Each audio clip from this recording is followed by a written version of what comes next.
Good morning, ladies and gentlemen. Welcome to the BLXCK INK Podcast. My name is Jake Curran. I am your host for today's 57th episode. Now, I was at the shopping centre the other day doing my weekly grocery shop with my lovely partner, Larissa. And see, when it comes to doing our grocery shopping, I make decisions very specifically because obviously, given the circumstances that we're in at the moment, which is BLXCK INK is still in its first year of operation, I fly close to the sun, as I mention very kind of often in this podcast. And by that I mean every dollar that I make, I put directly back into my business. And while I obviously pay for my share of the rent and, I keep all of my insurances up to date and I make sure, I got health insurance and I got my registrations and I got my phone bill and stuff like that. Obviously, I pay for all of those myself, but Larissa helps out in the department of groceries. So when it comes to like what I want on the weekly grocery shop, as far as I'm concerned, it comes down to like we just get essentially what we need for the meals that we're going to make.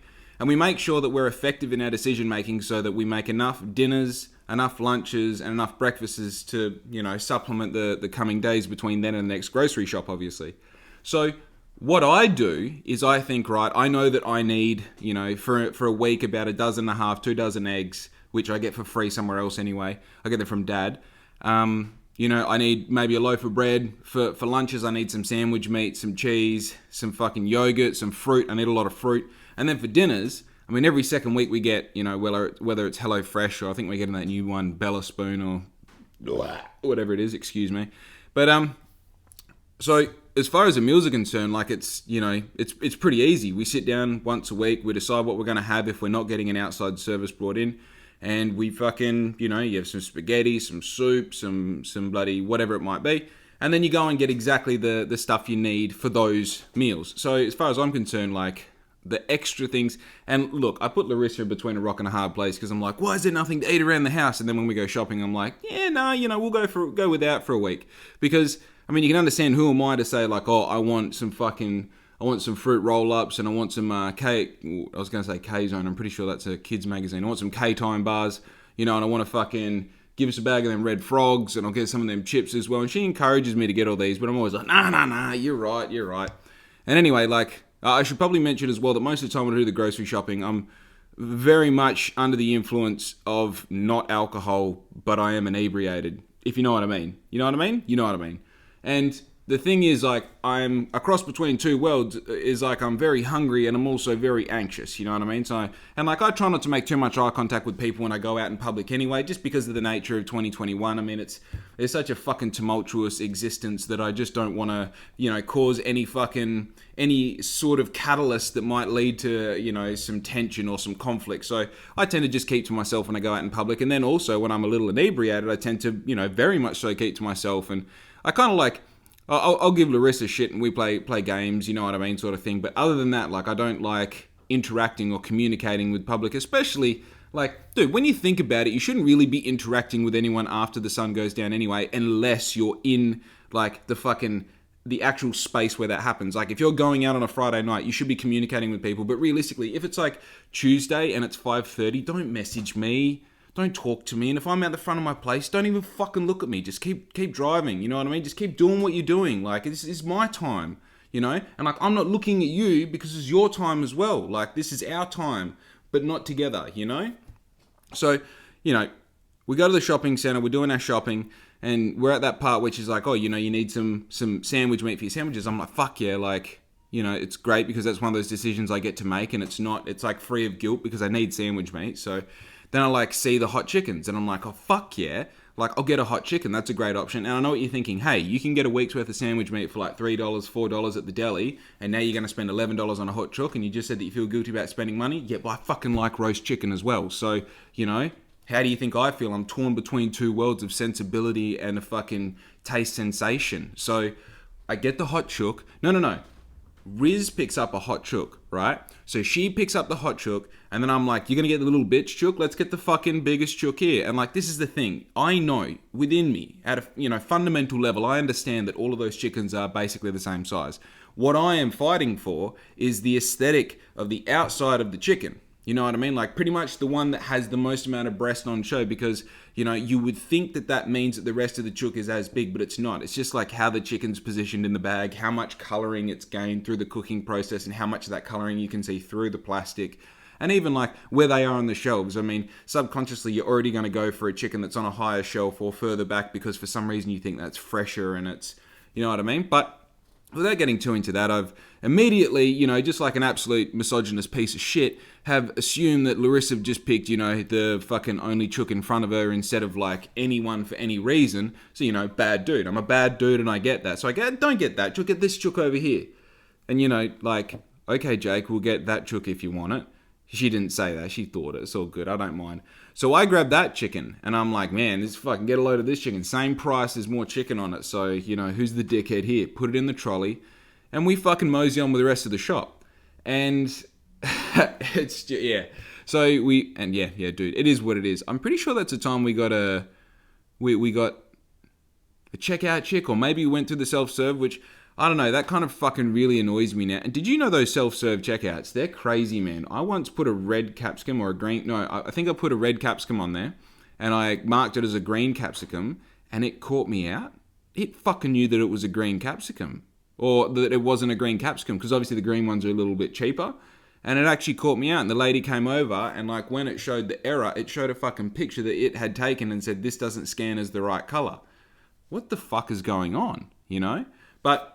I mean, isn't it interesting that, I walked into Dale up McDonald's the other day and their same situation. There's one person that can take your order and then there's fucking 20 self-serve checkouts scattered throughout the bloody restaurant. You're like, okay, so we just don't order things over the counter anymore. And like the thing that worries me about that is like people actually don't have that much human interaction as it is. Like we've just seen the past like 18 months, people like trying to limit the amount of like face-to-face communication that they have in general. But even before that, like probably for the past 10, 15 years, we have really cut down the amount of communication that we have with people face to face. The art of conversation is something that is not like failing, it's falling away because we're simply not having conversations anymore. And I think one of the things that like, one of the most anxious points or like repetitive things I would have as a child is these situations where, you had to go into the service station and pay for the fuel for your mum or something, or maybe you're at the checkout and your mum says like, oh, say hello, and you're like, hello, and she's like, hey, how you going? How's your day going? You'd be like, yeah, it's my day's good, I guess, and they're like, oh yeah, cool, what are you up to later on? You're like, I don't know, probably just playing some Crash Bandicoot, or I don't know. That was the whole fucking, and like at the time you're like, oh, my parents do this because they hate me. Wait, oh no. I just realized that it doesn't matter because you can't see, so why explain it, And I used to do that because I thought like mum was trying to not pick on me, but I had no idea. That was probably the thing, is that I had some negative connotation attached to it because I had no idea what the purpose was, but now I understand is that communication is actually an exercise. It's a skill that you have to work on, and it's one of those things that you can get really good at it and then have a year off and then you're back to square one.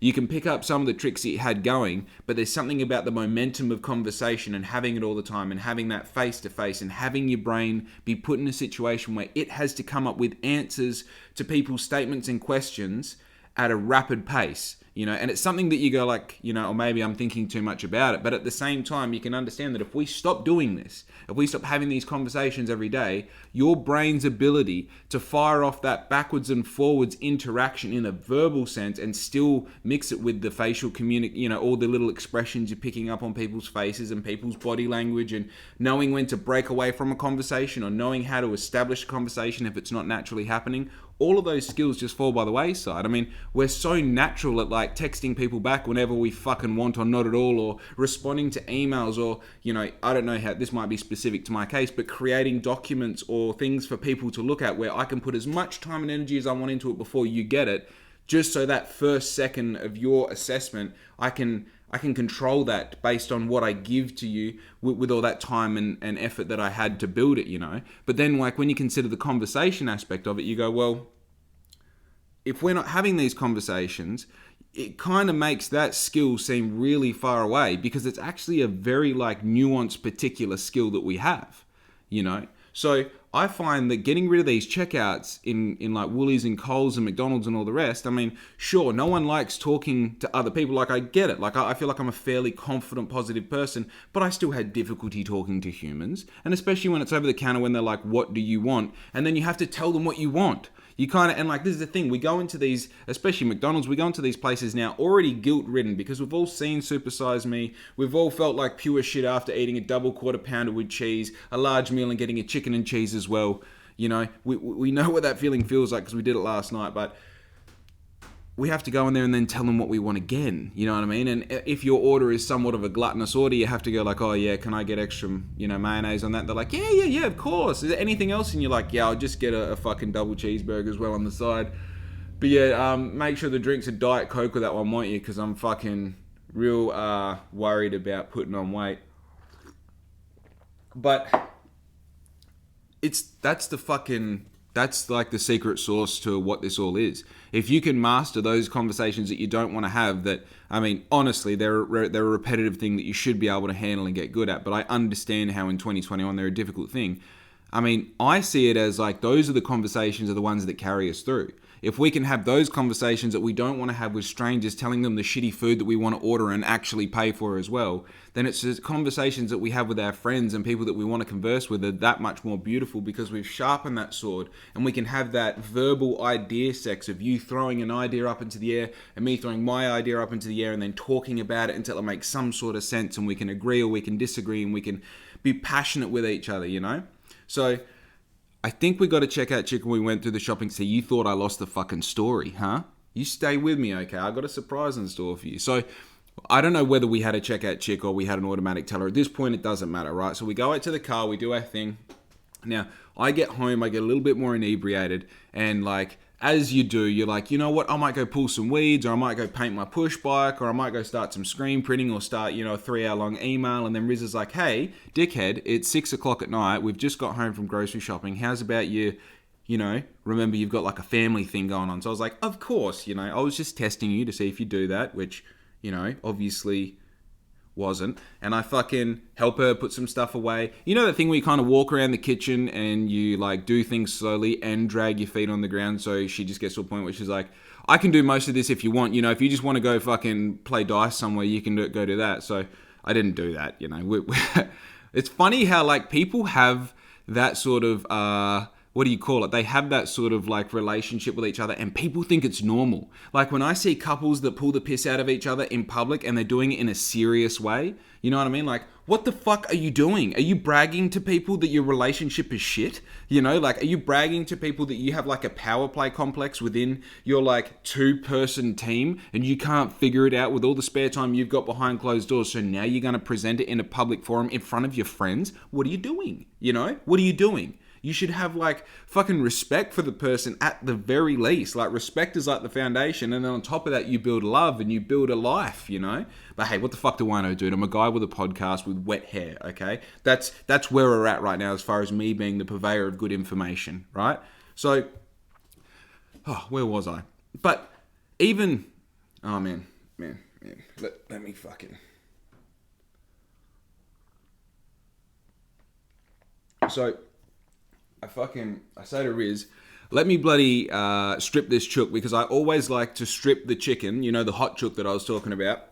I always like to strip the meat off the chook before it gets cold, because obviously it comes off easier and it's kind of like a nice process. It's one of those jobs that if you give yourself time to do it properly, it's a job you can do really well. And like when I say properly, I mean, cut the top off the bag, get as close to the chicken as possible so that, you're not like wrestling the bag while you're trying to put bones and shit back into the bag of the chicken. Anyway, the bag of the chicken. So anyway, you cut the top off and then you get one plate that you're going to put all your... How do I do it? Oh no, you just get like a big bowl. That's right. So you get a big bowl that you're going to put all your chicken into. You kind of need a plate that you're going to work off. And then you have the bag that you put all the scraps back into, right? So I pick the chicken up out of the bag, I fucking pull all the bits and pieces off, and you're giving the sneaky bit to the dog, you're having some for yourself. That's right, because we're having chicken and mayo rolls that night. And that was one of those things as well where if we go back even further than the shopping thing, I think that irresponsible of me not to add this into the story. So if we go back before the shopping thing, Riz, going through the thing of like, oh, what are we going to have for dinners? I said, is it rude to have like hot chicken and mayo like rolls for dinner? Like, could we just get like a hot chicken? That's the reason that I've like doubled up and said, oh, we can get sandwich meat and the hot... See, it seems like I'm lying about the previous part. I just didn't think... I'm inebriated, dude. It's fucking 9 o'clock in the morning. What do you want from me? You know what I mean? It's a weekday. I get it. You're upset that I don't have my shit together, but this is what it is, you know? It is what it is. So, we're going to have hot chicken, cheese and mayo rolls that night. We even got those square fucking hamburger buns, you know, the $2 ones where you get 9 of them in a bag and they're just fucking full of sugar and absolutely blissful. So I go through, I pull all the chicken off, I'm giving some to her, I'm giving some to myself, and then I had the chicken carcass left on the plate, and obviously I had the bag. And then the previous week, actually, funny story, we got this Neapolitan ice cream. You know the Neapolitan where it's got like chocolate, vanilla, and strawberry? And I was like, oh, I haven't had it in years, and I saw it on some meme page, and then I was in the shopping center, and then it was $5 off, and Riz is like, please get ice cream so you don't complain after we have dinner that you don't have any dessert, because you always do that. So I was like, no, it's okay. And then she goes, no, just get some fucking ice cream, you know, or I'm going to lock you in the car next time we go shopping. And I was like, okay, cool. Flashbacks of my childhood coming back. Only one person who watches my podcast is going to get that joke, so I hope you enjoyed it, Mum. And then So I grabbed some Neapolitan ice cream. And the cool thing about Neapolitan ice cream compared to all the other ice creams I get is it comes in one of those square... you know, ice cream containers that for some reason you always had 15 of them growing up, and for some reason you always had a use for them as well. But then coming into my adult life, I was like, oh dude, like the fuck, you know, it just didn't even occur to me that we don't have ice cream containers. So when I finished the ice cream, which by the way, why the fuck get Neapolitan ice cream when you can get like connoisseur cookies and cream? Like no shit, dude. It's kind of like, oh, I might just, do you want a nice sweet drink? And you're like, oh no, I'll have some flat tap water if you wouldn't mind. And if you have a dirty cup, you could put it in. That'd be great. Thanks, partner. Don't forget to add it to my bill, you know? That sort of shit. It's bullshit, man. Even the vanilla was like super just vanilla, you know? Like, I don't know what I expect. I think this is just that shit that I talk about all the time, the fact that like society is so 120% now that things like porn has to be so extreme for you to enjoy it, and things have to be so crazy to grab your attention on social media now. It's just like, it is what it is. So then you get some Neapolitan ice cream and you're like, what the fuck is this? This is 5 liters of bullshit. This isn't going to suffice my ice cream needs. Anyway, so I'm left with a nice clean ice cream container, right? So I'm like, hey, because I get those, remember the, you know, the eggs I was talking about that I get from Dad? I'm full circling this bitch for you now. So what I do is in return, every time I go out to his place, I also fill up water bottles full of rainwater, because now I've got Riz addicted to rainwater. Now she's had a comparison of town water and rainwater. Hey, you're welcome. Showing you the finer things in life. Huh? Right? So we go out there, I fill up the water bowls, I get some eggs, and I also take all of the scraps that we've had from making dinners and all that, so that I can give to the chickens, and even like pulling weeds in the backyard, give them weeds and all the rest like that. They love it. So it's kind of like a give and take sort of thing. So anyway, I looked at, and like, I don't know if you know this, and like, hey, might be saying something that I shouldn't be saying right now, but chickens love eating chicken carcasses. I've always known, like, I'm only saying this now because I know it sounds wild, right? I know it sounds wild feeding cooked chicken to chickens to people who basically haven't been around chickens before. Because that's usually how it goes. People complain about things they have no fucking idea about because they don't understand the full story. You know, just shut the fuck up if you don't know. And if you don't know, you're allowed to go do your own research. You know what I mean? You're allowed to go find out about whatever that thing is you don't know before you have an opinion about it. And then following that, you can still just have your opinion and shut the fuck up, you know? You don't have to tell anyone. You don't have to say, oh, you know, like, at first I didn't know, but then I you see, I did some research and then I learned, and now I do know, and it turns out I was fucking right to begin with. You wouldn't believe what Jake said he feeds chickens. So, where was I? Feeding the chickens. So I go and get this ice cream container. I'm like, or I already had some scraps on the go, and I'm gonna put my fucking chicken carcass in there and all the rest. So I did exactly that. I got the fucking container and I put the chicken carcass in there. I poured all that oil that you get in the bag, because the biggest thing is if you gotta let that oil set before you put it in the bin, because if you put it straight in the bin, that oil is gonna go to the bottom of your bin bag, could potentially weaken the bag and create a hole later on when you go to grab it. See, smart, problem solver, thinker. So you got to let it set. So I thought, well, kill 2 birds with 1 stone. I'm going to have to clean this container once I've taken the chicken out of it anyway. So hopefully when I throw it, the oil, you know, that goopy kind of whatever it turns into, that set fat, you know, hopefully it just fucking kind of lards up and it'll come out with the container. If not, I can just wash it while I'm down the back. So I do exactly that. I pour the oil in there. I put all the bones in there. And man, like, I wasn't particularly aggressive because this chicken was so big. And I must admit, while I was pulling the chicken apart, this only just occurred to me now, I noticed that, you ever notice when you're pulling off like the white meat, the breast meat, every now and then there's like some sort of, it's like it fills the gaps sort of things, and it's like it looks very much like chicken, but it's not chicken. It's too watery to be chicken. And like where you have to kind of like pick a strand and pull it up with the breast meat, this stuff here, you kind of scoop it out with your finger and it's just like sludge. It's like white chickeny sludge.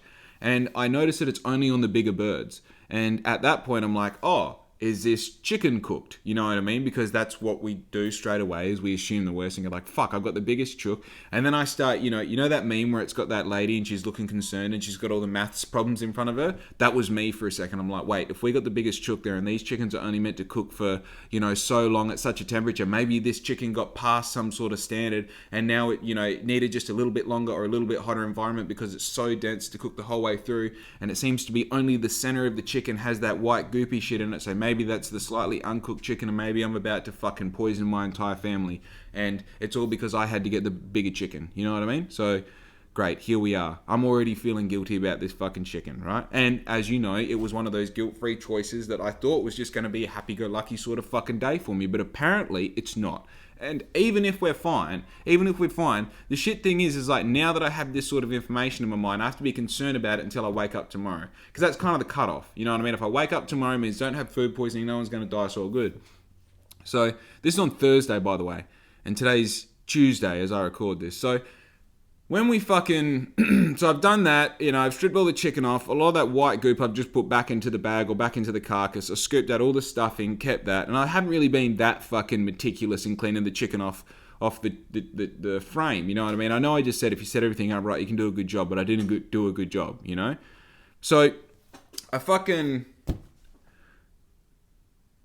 Oh, I did get into the drumsticks though. I got into the drumsticks and the wings personally because I wanted to make sure that... See, that's bullshit as well. That meat isn't any better than the fucking breast meat. It's just the ratio of like skin to small amounts of meat and hopefully the right cook time, because realistically, I mean, they're just little tiny bits of meat with like sharp bones in them. And then the wing is just a bullshit piece of meat that is more of a fucking... It's the process of taking the thing apart and eating it than it is eating it, because you're getting such a small amount of meat that it's like, well, we're obviously wasting our life eating this, Like chicken wings are fine, but we're obviously wasting our time, And like that's just my opinion. If you've got some chicken wings that are going to change my mind, invite me around, get me a little inebriated, we'll fucking talk, right? So, where am I? So, by this point, we've got like the carcass plus probably about 10% of the chicken still left on it. So I'm like, leaving some on there for the girls. Because, I mean, this is the thing. Like, I love these chooks. They used to be my next door neighbors. I really do appreciate these chickens. So I like to leave a little bit extra on there. And I know what they're eating is actually the flesh. It's not the bones. So you go, cool. Oh, I'm trying to leave some flesh on there for them. So I do exactly that. I put it in the fucking container. I'm feeding Louie bits and pieces as we go. And if I remember, I even got some of the little bit darker meat. And I was seeing that off to one side. And I thought, we'll give this to Louie. That's right. I was putting the watery shit into her bowl as well. So that she had, like you just put a little bit of that on top of her food every night. And she's like, oh, chicken, fuck yeah. So anyway, all gravy, brother. And then we fucking had some hot chicken and mayo and cheese rolls. And they were great. Heaps of salt and pepper, which is always a fucking essential. And I remember, like, we had 2 each, and 2 is actually fucking heaps when you think about it. 2 is a lot of chicken, mayo and cheese to be having at, 7:30, 8 o'clock at night. So anyway, it was the following day, Friday, and there was something that happened. I think for some reason, Riz and I had time together, which, honestly, during the week, I try and stay pretty honest to the trade. Like I wake up nice and early, as you know, and I get my posting and my engagement and all the rest done. Then I usually move to about an hour or 2 hours in the office. Then I try and get things done outside. Or if I've got screen printing to do, I'll get straight into that. Or if I've got content to capture, whatever it might be. I might have things to post. I might have orders to process, whatever it might be. So I try and stay pretty busy during the week and then kind of have the weekends off. Leave like the weekends for kind of recreational time. But then on fucking...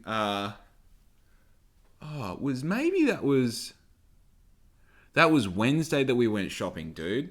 Man, it was fucking Wednesday that we went shopping. And then Thursday, that's right, Thursday we had time together. So we've gone and done something on the Thursday. And this is the thing, like, we went out and we started doing stuff. And I remember, like, when we were out, I was like, oh, we shouldn't spend too much time out because Louie's at home by herself. I think that might have been the reason.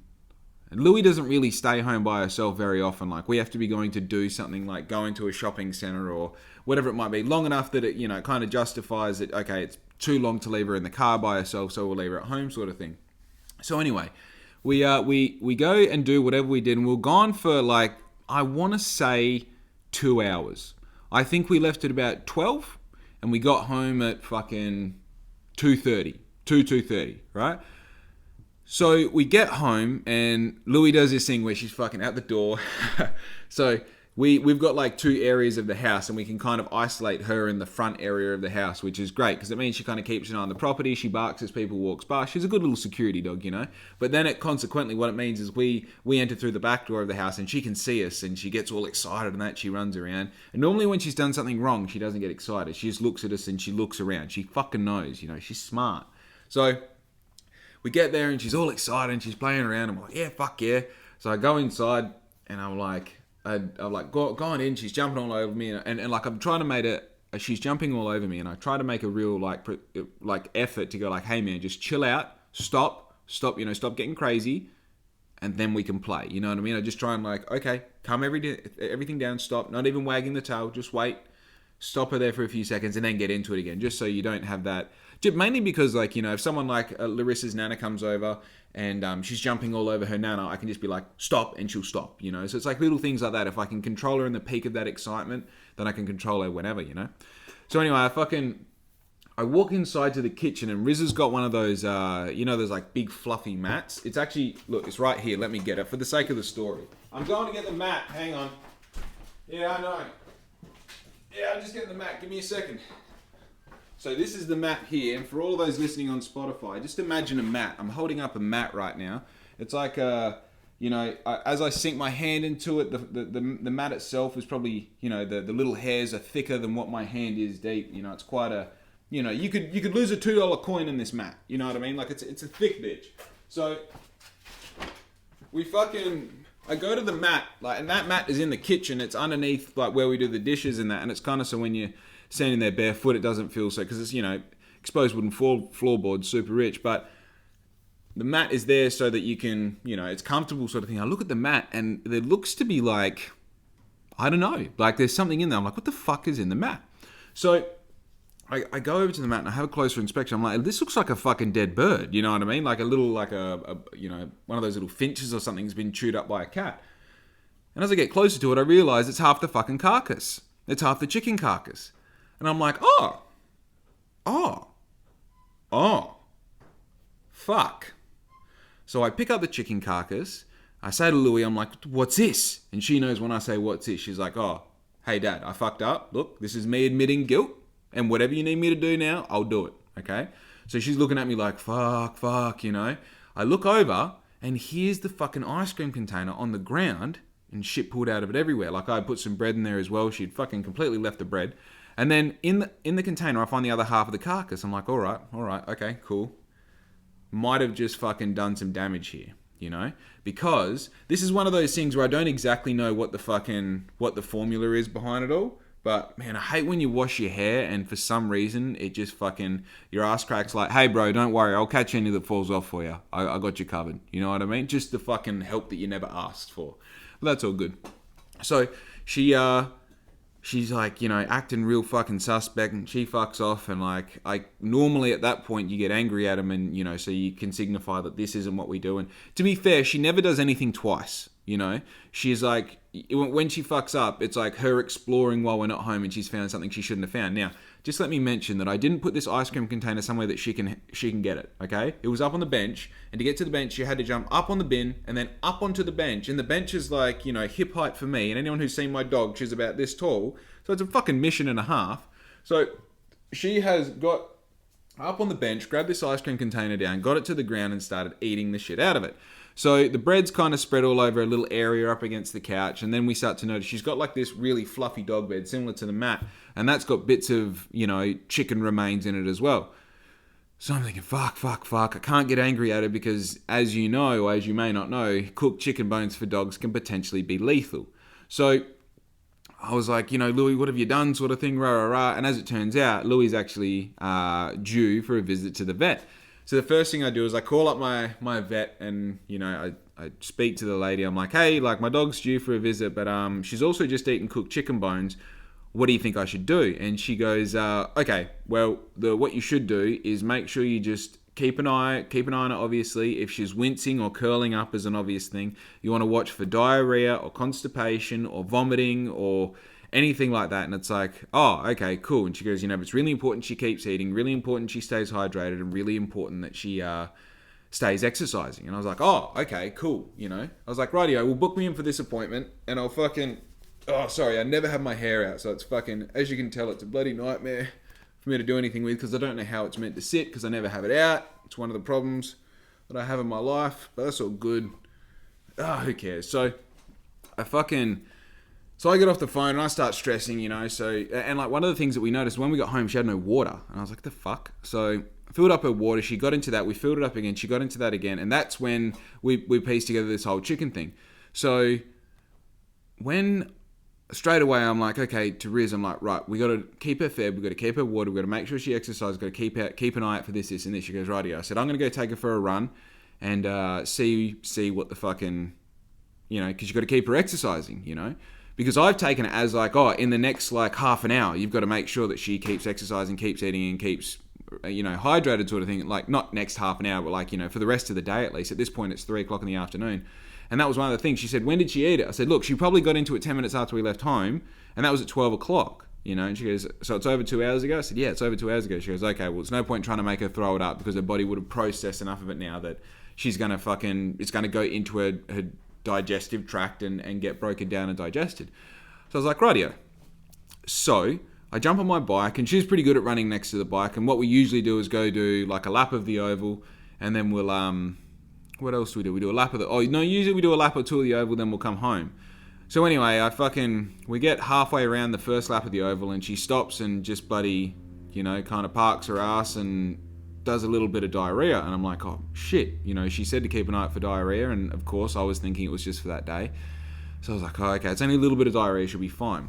So we do a lap and then I get her back on the lead and then I take her like down, just fucking a complete different direction that I normally ever go and like took her ages away and then she kind of got diarrhea again. And I was like, fuck, that constitutes calling the vet back, I think. So she's had diarrhea twice. So I call up the vet and I say to the vet, look, I just called up before. I got a different person, which is always great when you're having a situation like that. So I like explain the whole situation. I said, look, she's just had diarrhea twice, and while it's only a little bit, the other lady said to keep an eye out for that. So I'm just kind of like, what do you think I should do next, sort of thing?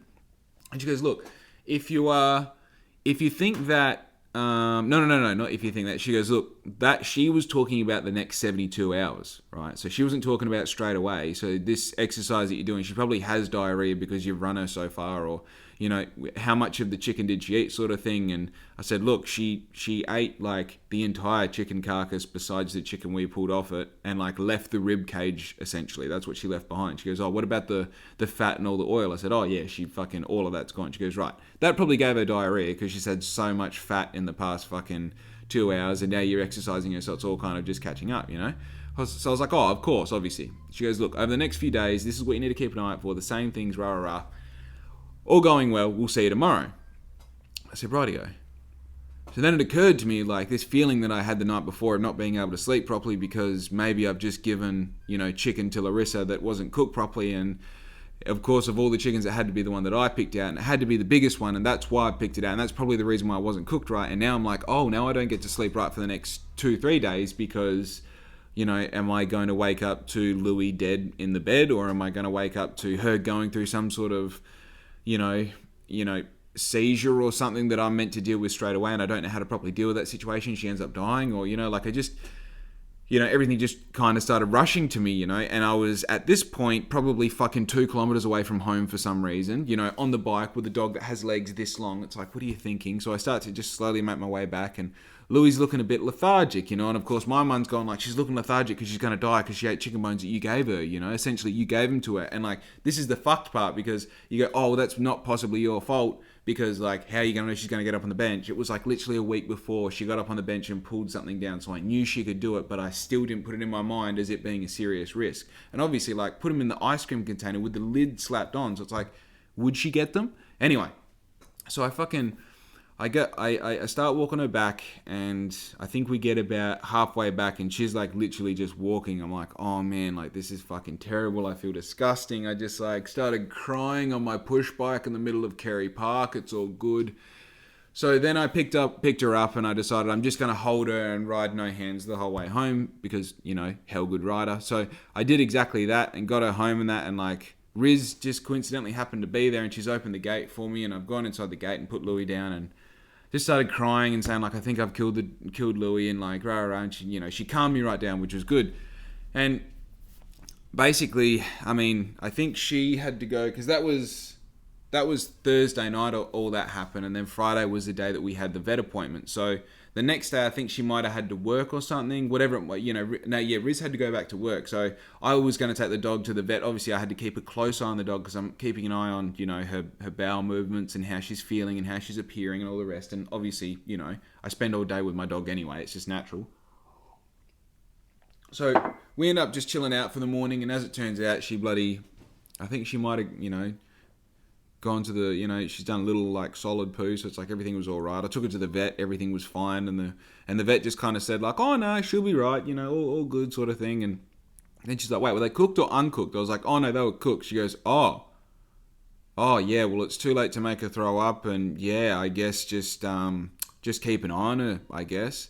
That's all you can do. And if she maybe go get some of this shit from the chemist it's a bit of a laxative, it'll help her pass it through sort of thing, and rah rah. And I was like, oh yeah, cool. So I've written it down. And then, yeah, so kind of fucking left there. And this is the thing, like the first call to the vets that I made when I found out it happened, she's like, hey, it's all good, don't worry. This is just what you need to do, okay? This is what's going to happen, rah rah rah. And then the second call was kind of like, left me feeling like, hey, you know, it's a roll of the dice. The next 3 days, I mean, she kind of said without saying, like, if your dog dies, your dog dies. That's why there's a big thing around cooked chicken bones. And, like, you know, just the general fucking mood and tone of everything. And, I mean, that's why before I was eager to take her for a ride, and then after the second call, I was, like, 10 minutes later crying, you know. So, after having that consult with the vet, I was kind of like, oh, shit, you know, it is kind of back to a roll the dice situation. Anyway, I went from there, and I think I went out to Dad's place or something, and I told Dad about it. And Dad looked at Louie, and he's like, oh, all right. And I was like, yeah, it's kind of he kind of palmed it off. I'm like, yeah, it's kind of like I'm worried about it sort of thing. He's like, why? And I was like, because it's fucking cooked chicken bones, and everyone makes good things. He's like, man, I've had all my dogs cooked chicken bones their whole life. It's just one of those things where like someone fucking gave their dog cooked chicken bones and they died once a million years ago, and now everyone's dead scared of it. And understand that when he says that, he's not saying that that's literally the story, you know. And this is the problem with the internet. You need to break down these, you know, phrases and terms that people say. What he's saying is like, you know, yes, it can kill dogs, but the likelihood of it killing your dog is still pretty fucking low, you know. Like it is what it is sort of thing. And funnily enough, I mean, you speak to all these experts in the field, and you know, you believe that they would know because they've seen this before, and the reason they're concerned is probably because they've seen dogs die of exactly this. And so, you know, you kind of attach a certain amount of seriousness and like, you know, authority, I guess, to those opinions. And then as soon as Dad said that, I just kind of like it washed away from me, you know, like I wasn't too worried. And one of the things that I was really worried about is obviously the Saturday. The Saturday I had to be up in Perth literally all day, leave at 5 o'clock in the morning, come home at midnight at night, and yeah, midnight at night, duh. So I was kind of like, I don't want to go away on Saturday because Saturday's the second, no, it happened Thursday, Friday, Saturday. So Saturday's the third day, and I got told by the vet that if she makes it to Monday morning, then everything's all good. You don't have to worry about it anymore. It means it's passed through her system and everything's fine. It's kind of like 72 hours. I'm like, cool, it's 4 days, whatever. So she says, so we get to fucking Friday night, and I'm stressing about whether I go to Perth. And because of the whole fucking lack of funds that I was talking about at the beginning of this podcast, I have to justify these Perth trips because obviously I'm spending about $80 on fuel. So I go, right, I'm going to Perth. I'm going to go for the whole day. Who can I see? What can I fit in? What can I do for Black Ink? What can I do for my personal life? You know what I mean? Like, can I fit a bike ride in? Can I fit a whatever in? And Saturday night, so Saturday was the 30th of October 2021, which was the Halloween skate for Perth Outdoor Rollerblading. Now, if you don't know, I've just recently completed this collab piece with Perth Outdoor Rollerblading. It's called the Go Skate Tee. I'll show you the back of it. So, is that in frame? Yeah, it's in frame. If you want to get a better idea, if you would like to know what it looks like a little bit better, jump on my website, which is www.blackink.com.au with an X instead of an A in the word black. Or you can jump on my Instagram or Facebook page where there is plenty of pictures on there you can see. So, Saturday night was the debut of this shirt where we were releasing it to the public of Perth Outdoor Rollerblading and the public marketplace online, I guess. And I was going to wear the top.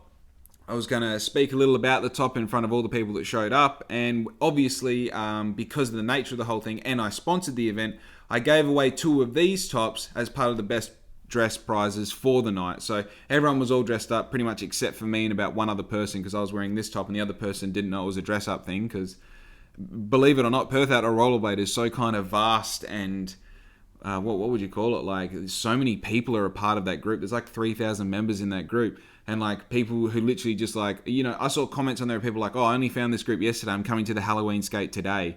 You know, so it's like that sort of fucking cool, I guess. So I thought, right, I got to be at this skate, which starts at 5 o'clock with the shirt on. So what else can we fit in? So I fit in. I catch up with an old friend who was, I think he was like the Australia coach there for speed skating in Oceanias, John Capone, if you're watching, or Josh. Hello, it was great to see you on Saturday afternoon. I caught up with another friend who I haven't seen since about the beginning of the year. I mean, you know how, as a fucking adult, it's crazy. These friends that you have and you catch up for a drink and you go, let's catch up soon. And then next thing you know, it's been fucking 3 years. You're like, dude, what the fuck happened? Right? So I caught up with another mate at 10. And then literally Friday night, as I was like recording the promo shit down on the jetty doing some skating, wearing this top, if you saw the reel, that's when that happened on the Friday night I was recording. I got a call from a mate and he goes, dude, I want to fucking ride around the Swan River tomorrow morning on my fixie. Are you keen? I was like, yeah, fucking oath, I'm keen. So unfortunately, it pushed my day from like leaving at 7 or 8 o'clock in the morning to like leaving at 5 o'clock in the morning so I can get there at a decent time for a good morning ride. But fucking worth it. I'm not complaining. So my day on Saturday was fucking crazy. I woke up at like 2 o'clock in the morning. I finished off the product page on my website so people could actually buy this. I put together all of those clips into a reel so I had something to post on Instagram. I then engaged with as much as I possibly could on all my fucking social media accounts, and then packed up all my shit, drove to Perth, did the ride, caught up with that mate, and like the ride was in South Perth, the catching up with the mate for coffee was in Coogee, and then going to fucking my mate's place, the coach John, he's in Burns Beach, so it was fucking all up and down. And then obviously the skate starts at Optus Stadium at 5 o'clock, so I think I did like 100 Ks just in Perth alone, just fucking going backwards and forwards. Not that I'm complaining, it's just a bloody big day. And all the time, all I can think is Louis is at home, and if something happens, I'm 2 hours away and there's nothing I can do about it. And even the day before, I was so fucking stressed. You know, do I call this shit off? How do I deal with this situation? Because I mean, if she died while I was in Perth, what are you in Perth for? To debut a shirt? You know what I mean? And as it turns out, not picking on Perth Outdoor Rollerblading at all, but it's not like I sold any tops that day because of that event. You know, in all honesty, it cost me so much money to have those shirts at that event. And as it turns out, like, those shirts are here right now because the winners get picked over a Facebook poll, and then, you know, then they pick their sizes and I send the shirts out to them. So all the money that I spent having those shirts made were kind of like, fuck, I didn't need them. And I'm only saying that because I'm at a point right now where it's like I'm flying so close to zero that it's like I really could use that $120. You know what I mean? So, but anyway, not important. As I said, I'm not picking on anyone. It's just like, as it turns out, if my dog did die on that day, then it was for fucking, it wasn't for much. You know what I mean?